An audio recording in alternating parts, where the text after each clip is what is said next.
Le conflit frontalier entre la Côte d'Ivoire et le Burkina Faso est une question complexe qui trouve ses racines dans des décennies d'histoire, de tensions territoriales et de rivalités socio-économiques.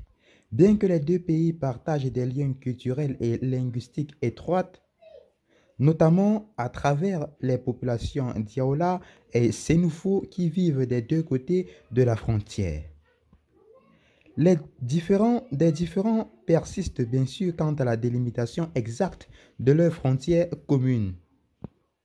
La frontière entre la Côte d'Ivoire et le Burkina Faso s'étend sur environ 600 kilomètres, traversant des zones rurales souvent isolées et peu contrôlées.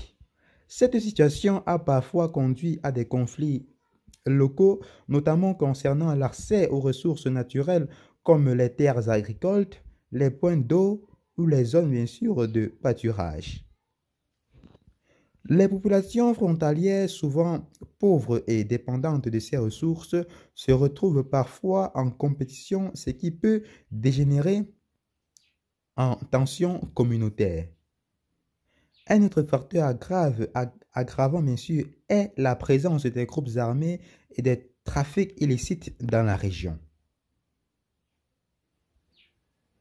La porosité de la frontière facilite les activités criminelles telles que le trafic bien sûr des marchandises et d'armes ou même d'êtres humains. Ces activités illégales exacerbent les tensions et rendent la gestion de la frontière encore plus difficile pour les autorités des deux pays. Malgré ces défis, la Côte d'Ivoire et le Burkina Faso ont montré une volonté de dialogue et de coopération pour résoudre leurs différends.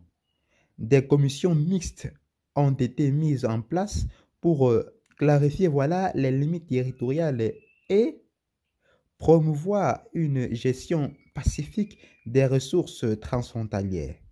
De plus, les deux pays collaborent dans le cadre de la CEDEAO, Communauté économique des États de l'Afrique de l'Ouest, pour renforcer la sécurité régionale et lutter contre les trafics. En conclusion, bien que les tensions persistent, la Côte d'Ivoire et le Burkina Faso travaillent à apaiser leurs différends frontaliers.